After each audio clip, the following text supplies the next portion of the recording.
Poštovani novinari, dobar dan. Dobar dan Mladenovčanima. Evo nas na još jednoj konferenciji za štampu kojom želimo da najavimo jesenji ciklus manifestacija koje će se održati na teritoriji gradske opštine Mladenovac, a pod pokroviteljstvom gradske opštine Mladenovac. Sa zadovoljstvom mogu da kažem da smo gotovo sve programe u okviru kulturnog leta kojeg smo pre neki dan završili realizovali. Vreme nam je uglavnom išlo u naruku, dosta uspešno, dosta novih programa, dosta manifestacija, dosta dobra poseta, medijski dobro ispraćena, čemu se zahvaljujem i prisutnim medijima i drugima koji su to pratili. Prosto ubeđen sam da su Mladenovčani imali prilike da uživaju u različitim sadržajima iz oblasti kulture. Mislim da smo uhvatili sve oblasti savremenog stvaralaštva i evo nas sada u prilici da najavimo manifestacije koje će se održati u narednom periodu.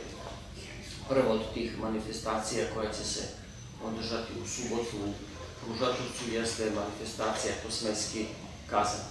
Ovu manifestaciju gradska opština Mladenovac održava uz podršku i u saradnji partnera organizacije kompanija Bibli. To je jedinstvena manifestacija gde nam je privredni subjekt partner u organizaciji, uglavnom su partneri udruženja građana nevladine organizacije.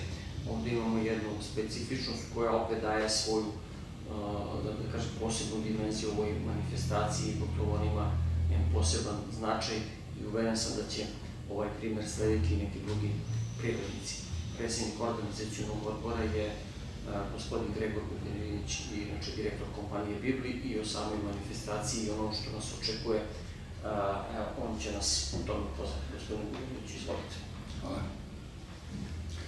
Manifestacija Kosmetski kazan održat će se po treći put u selu Kružatovac, u dvorištu naše firme Bibli. Bibli i mesna zajednica Kružatovac su domaćini i organizatori manifestacije uz pokroviteljstvo gradske opštine Mladenovac. Tema manifestacije je priprema hrane i pića tradicionalnih receptura naše kraja. Kosmetski kazan je prosto naš doprinos lokalnoj zajednici i sa namerom, organizovane sa namerom da postane jedna od najdugotrajnijih manifestacija i da bude jednostavno po tome i prepoznatljiv naš kraj, odnosno naše selo i naš grad.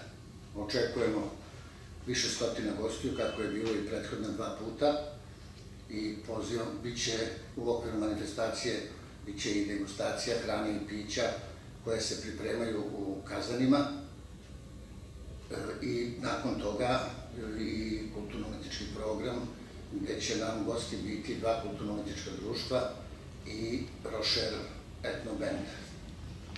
Pozivam sve ljude da nas posete u dvorištu kompanije Bibli u subotu 3. septembra od 15 časova.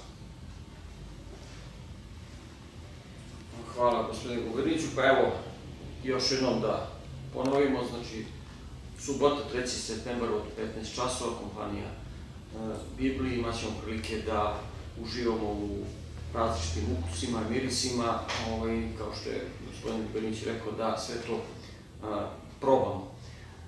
Sve to će naravno biti začinjeno i bogatim kulturno-umetničkim programom.